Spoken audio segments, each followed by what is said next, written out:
I just did a 7.5 minute review and it didn't have any audio, and that's my fault because I switched webcams, and so I'm a big dummy. So this is going to be very, very short because I refuse to go all over it again.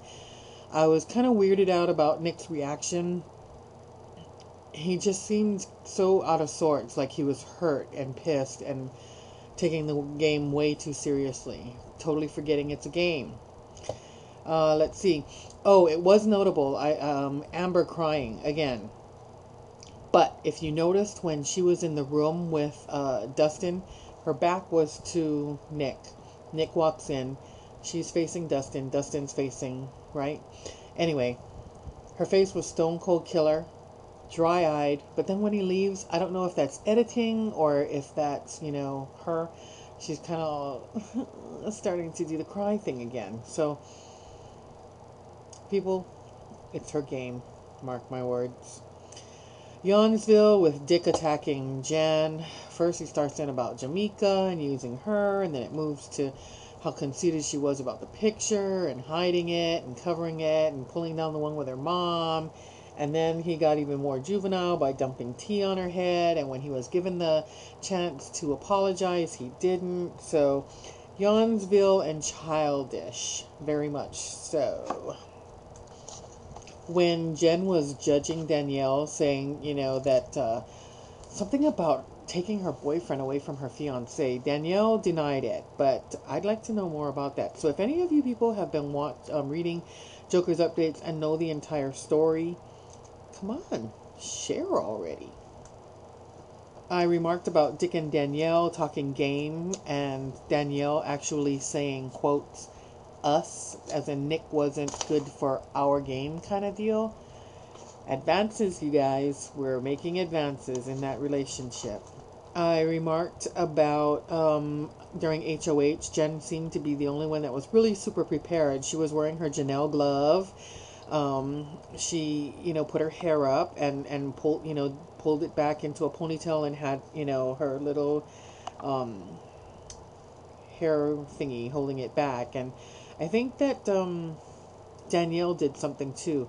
I think she pulled it back, but that was about it. Kale was sitting there with her hair all floofitied up.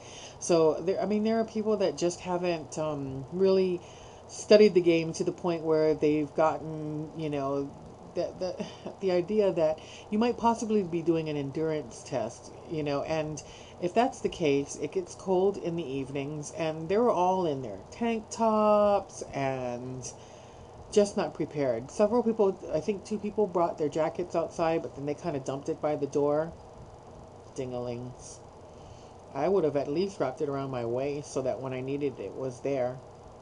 And did any of you guys notice that the people on the ends and the two in the middle, they didn't get squirted by that bird poo or whatever's, which kind of gave them an unfair advantage because really that stuff ends up just being slippery and, a reason for falling off.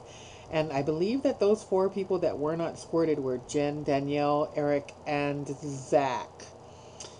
And right now I'm going to tell you people who don't like spoilers to please click out and leave because I'm going to talk about stuff that happens. Okay, here we go. Danielle won the HOH, and so she's kind of been a fairly strategic person so far, but she does let her emotions get the best of her. So I'm going to go with she's definitely going to put Jen up. There is no question about that. And that's going to be her emotional call right there.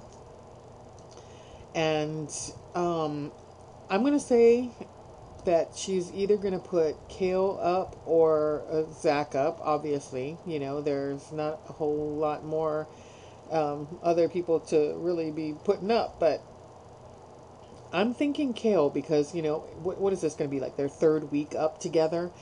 And so if, either one of the two happens to come down,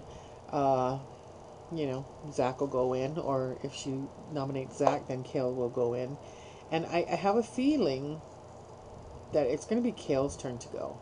I don't think that, as much as they are irritated by Jen, I don't think it's her turn to go yet. but they're stupid. They need to get her. She's a stronger player. That's if we can make sure that she doesn't get the veto and Jamaica doesn't freak out and think that God's talking to her again. That's it.